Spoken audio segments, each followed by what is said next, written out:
Ce que vous allez entendre ce soir n'est pas une histoire, c'est un testament. C'est le cri d'agonie d'une enfance qu'on est en train d'assassiner à petit feu derrière les murs hauts d'une villa huppée de nos capitales. Installez-vous, éteignez les lumières et préparez votre cœur car il va saigner. Ce message m'est parvenu via un fichier audio WhatsApp envoyé depuis un téléphone volé. À 3h du matin, c'est la voix de Junior, 11 ans. Je vais prêter ma voix à ces mots sans rien changer pour que vous sentiez le poids de son calvaire. Si quelqu'un entend ce message, s'il vous plaît, ne dites pas à tonton Blaise que j'ai utilisé son vieux téléphone. S'il le découvre, cette fois-ci, il ne utilisera pas la ceinture. Il utilisera le câble électrique et je ne crois pas que mon dos pourra supporter ça encore une fois. Je m'appelle Junior, j'ai 11 ans. À côté de moi, dans le noir, il y a Ketsia. Elle a 8 ans. Elle dort la bouche ouverte. Et même dans son sommeil, elle a les sourcils froncés, comme si elle faisait un cauchemar. Elle fait toujours des cauchemars maintenant. Avant, Ketsia souriait tout le temps. Elle avait des dents de lait qui tombaient et elle mettait des pièces sous son oreiller. Aujourd'hui, elle ne sourit plus. Ses yeux sont devenus grands, trop grands pour son petit visage maigre. Des yeux qui demandent tout le temps pourquoi. Je vous écris parce que ce soir, j'ai regardé le bidon d'eau de Javel sous l'évier de la cuisine pendant 22 minutes. J'ai dévissé le bouchon. J'ai senti l'odeur qui pique le nez et je me suis dit que ce serait facile. Un verre pour moi, un verre pour Ketsia. On dirait que c'est du sirop. Et après, on dormirait. On irait retrouver papa et maman. On ne sentirait plus la faim qui nous tord le ventre comme un serpent.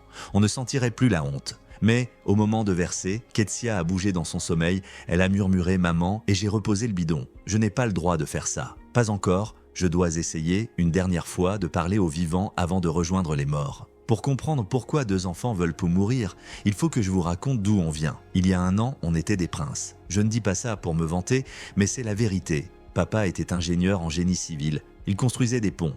Maman était sage-femme. Elle aidait les bébés à naître. On vivait dans la joie. Je me souviens des samedis soirs. On allait manger des glaces. Papa nous portait sur ses épaules. Je me souviens de l'odeur du parfum de maman quand elle venait nous embrasser le soir. Une odeur de vanille et de karité. On avait des projets. Papa disait « Junior, toi, tu feras des grandes études au Canada ». Maman disait « Ketsia sera médecin ». On était protégés, on pensait que les murs de notre maison étaient invincibles. Et puis, il y a eu ce samedi noir, le 14 août. On devait aller au village pour la fête de l'Igname, il pleuvait des cordes. Je me souviens des essuie-glaces qui battaient en vide, clac, clac, clac, clac. Papa conduisait prudemment, mais le camion en face, le chauffeur dormait. Je me souviens du cri de maman, juste un cri, « Jésus !» Et puis le bruit. Un bruit de ferraille qu'on broie, un bruit de verre qui explose, et après, le silence. Un silence lourd, rouge et noir. Quand je me suis réveillé à l'hôpital, j'avais une jambe dans le plâtre. Ketsia avait le bras cassé.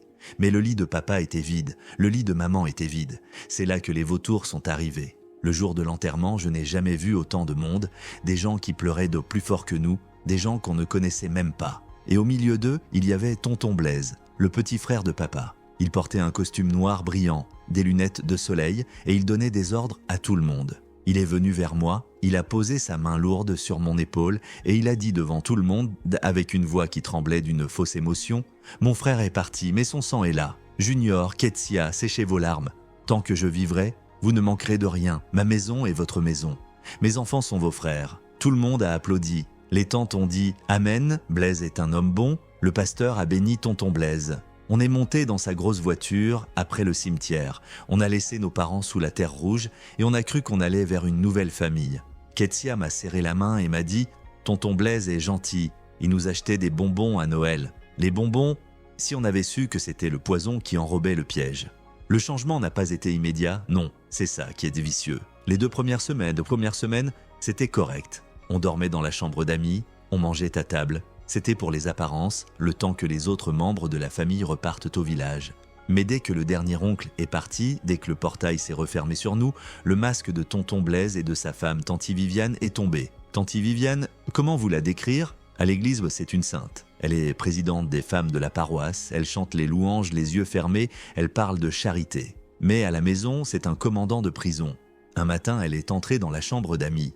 Elle a jeté des sacs poubelles par terre, elle a dit « Rangez vos affaires, cette chambre est pour les invités importants.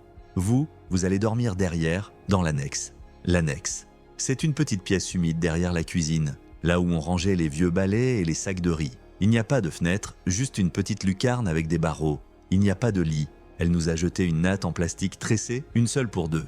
Elle a dit « Votre père est mort en laissant des dettes. Il ne m'a rien laissé pour vous nourrir. Alors ici, c'est donnant-donnant. Si tu ne travailles pas, tu ne manges pas. » C'est là que l'esclavage a commencé. J'utilise ce mot parce qu'il n'y en a pas d'autre. J'ai 11 ans, mais je me lève tous les jours à 4h30 du matin. Je dois laver la cour, c'est une grande villa pavée. Je dois frotter chaque pavé. Ensuite, je dois laver la voiture de tonton, un gros 4x4 noir. Il vérifie avec un mouchoir blanc. S'il y a une trace de poussière, je ne mange pas le midi. Ketsia, à 8 ans, doit faire la vaisselle de la veille. Vous imaginez ses petites mains dans l'eau savonneuse à frotter des marmites brûlées qui sont plus grandes qu'elle. Une fois, elle a cassé un verre. Juste un verre à moutarde. Tanti Viviane l'a attrapé par l'oreille, elle l'a traîné jusqu'au salon et elle l'a obligé à rester à genoux, les bras levés pendant 2 heures. Ketsia pleurait en silence, les larmes coulaient sur son t-shirt et moi, je devais continuer à balayer en la regardant, impuissant. J'avais envie de tuer, j'avais envie de prendre le balai et de frapper Tanti. Mais je savais que si je faisais ça, il nous mettrait à la rue. Le plus dur, ce n'est pas le travail, c'est la différence. Tonton Blaise et Tanti Viviane ont 2 enfants. Franck, qui a 12 ans, et Jessica, qui a 9 ans, nos cousins. Avant, on jouait ensemble. Maintenant, ils sont devenus nos maîtres. Franck me regarde avec mépris. Quand il laisse tomber un papier par terre, il ne le ramasse pas. Il me regarde et dit « Junior, ramasse ». Et je dois ramasser. Ils vont à l'école internationale en voiture climatisée. Ils ont des sacs à dos avec des roulettes, des baskets neuves. Nous, tonton nous a inscrits à l'école publique du quartier, à 3 km. On y va à pied, sous le soleil, avec nos sandales en plastique qui nous blessent les pieds. Nos uniformes sont déchirés, c'était ceux de l'année dernière. On n'a pas de livres, la maîtresse me tape parce que je n'ai pas mes leçons, mais comment apprendre mes leçons quand je rentre à 19h et que je dois encore repasser les chemises de tonton jusqu'à 22h? Et puis il y a la faim qui rend fou. Le matin, l'odeur des œufs au bacon, du pain grillé, du chocolat chaud envahit la maison. On reste debout dans la cuisine, le ventre vide, à attendre. Franck et Jessica s'assoient, ils mangent, ils laissent la moitié dans l'assiette. Parfois, Franck prend une saucisse, il croque dedans et il jette le reste à Rex, le chien. Le chien mange de la saucisse sous mes yeux et moi, j'ai droit à un morceau de pain dur avec de l'eau. Tanti dit « Le pain, c'est bon pour vous, ça cale l'estomac. » À midi, on ne mange pas. Le soir, on a les restes. Le riz brûlé, du fond de la marmite, la sauce sans viande. Parfois, la nuit, je rêve que je suis dans une boulangerie et je mange tout. Je me réveille et je mords mon poing pour ne pas pleurer. Mais il y a pire que la faim. Il y a la nuit où j'ai tout compris. C'était il y a 2 mois. Tonton Blaise pensait qu'on dormait. Il était au téléphone dans le salon, il parlait fort, il buvait du whisky. Je me suis approché de la porte. Il disait « Oui maître, j'ai vendu le terrain de Bingerville. 40 millions. Oui, mais ça sur mon compte personnel, pas celui de la tutelle. Les petits, t'inquiète pas pour eux, ils ne savent rien. Je vais dire que l'argent a servi à payer les dettes de leur père. D'ici qu'ils aient 18 ans, il ne restera plus rien. La maison aussi, je vais la mettre en location et prendre les loyers. J'ai senti mes jambes se dérober. Il n'y avait pas de dette. Papa n'avait pas de dette. Papa était prévoyant, il avait des assurances, des terrains, des économies. Tonton Blaise est en train de tout voler. Il nous dépouille. Il vit comme un roi avec l'argent de notre père mort. Il achète des bijoux à sa femme avec l'argent de notre mère. Et nous, les héritiers, il nous traite comme des esclaves. J'ai eu envie de crier, de courir à la police. Mais quelle police va écouter un enfant de 11 ans contre un homme riche et puissant comme Tonton Blaise? Il dira que je mens, que je suis un enfant ingrat, perturbé par le deuil. Pour se couvrir, ils ont inventé une histoire. C'est l'arme fatale en Afrique, la sorcellerie. Tanti Viviane a commencé à dire aux voisins et aux gens de l'église que Ketsia est une sorcière. Elle dit « Regardez cette petite, elle ne parle pas, elle fixe les gens. C'est elle qui a tué ses parents dans l'accident pour prendre leur énergie. Depuis qu'ils sont ici, mes affaires ne marchent plus. Ils ont emmené la poisse. C'est faux, les affaires de tonton marchent très bien. Mais les gens la croient. Maintenant, quand on marche dans la rue, les voisins s'écartent. Les autres enfants ne jouent plus avec nous. On nous appelle les enfants serpents. À l'église, le pasteur a prié pour notre délivrance en nous appuyant fort sur la tête, en nous faisant mal devant tout le monde. J'ai vu la haine dans les yeux des gens. Ils ne nous voient plus comme des orphelins à aider, mais comme des monstres à chasser. C'est pour ça qu'on est seuls. Si on s'enfuit, personne ne nous ouvrira sa porte. Hier, il s'est passé quelque chose qui m'a brisé définitivement. Ketsia avait faim, vraiment faim. Elle a trouvé un morceau de poulet dans la poubelle, un morceau que Jessica avait jeté. Elle l'a pris, elle l'a essuyé et elle a commencé à le manger en cachette derrière la maison. Tanti Viviane l'a vu, elle n'a pas crié, elle a souri, un sourire mauvais. Elle a appelé tonton, ils ont dit « Ah, tu aimes voler dans les poubelles? Tu es un chien alors ?» Ils ont obligé Ketsia à manger dans la gamelle du chien, à 4 pattes, pendant que Frank et Jessica rigolaient en filmant avec leur téléphone. Ketsia a mangé en pleurant, en s'étouffant avec ses larmes. J'ai voulu intervenir, tonton m'a donné un coup de pied dans le ventre qui m'a coupé le souffle. Il a dit « Si tu bouges, je te tue ». Et je dirais que c'était un accident domestique. Je l'ai cru. J'ai vu dans ses yeux qu'il en était capable. Il préférerait que nous soyons morts. Si nous mourons, il garde tout l'héritage sans avoir à faire semblant de s'occuper de nous. Peut-être qu'il attend juste qu'on meure de chagrin ou de maladie. C'est pour ça que je vous parle du bidon d'eau de Javel. Je ne veux pas que ma sœur grandisse en pensant qu'elle est un chien. Je ne veux pas qu'elle devienne folle. Elle commence déjà à parler toute seule. Elle appelle maman la nuit. Elle se gratte la peau jusqu'au sang. Je suis le grand frère. Je suis censé la protéger, mais je ne peux pas. Je suis faible. Je suis petit. Alors je lance cet appel. C'est notre dernière chance. Je ne demande pas d'argent. Je ne demande pas de jouets. Je demande juste qu'on nous sorte de là. S'il vous plaît, y a-t-il une justice dans ce pays?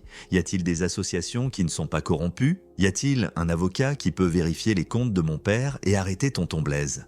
Je suis prêt à aller à l'orphelinat. Je suis prêt à dormir par terre dans un foyer, n'importe où, pourvu que ce ne soit pas ici. Pourvu que je ne vois plus le regard sadique de Tanti Viviane. Si vous entendez ce message, partagez-le. Faites du bruit. Peut-être que la honte les arrêtera. Tonton Blaise tient beaucoup à sa réputation. Si tout le monde sait que c'est un voleur d'orphelins, peut-être qu'il aura peur. Mais faites vite, je sens que mes forces s'en vont. La haine est en train de remplir mon cœur. J'ai peur de ce que je pourrais faire si je reste ici encore un mois. J'ai peur de devenir méchant, j'ai peur de devenir comme eux. Je dois raccrocher, j'entends la voiture de tonton qui rentre. S'il me trouve avec le téléphone, priez pour nous. Priez pour Junior et Ketsia. Nous sommes dans la chambre noire et nous attendons la lumière. Aidez-nous, famille. Je tremble en lisant ce texte, je suis un adulte, mais j'ai envie de pleurer comme un enfant. Ce que vivent Junior et Ketsia, c'est le cauchemar caché de milliers d'orphelins en Afrique. L'oncle qui sourit aux funérailles et qui devient un bourreau une fois les portes fermées. Nous ne pouvons pas rester les bras croisés. Ce n'est pas juste une histoire YouTube,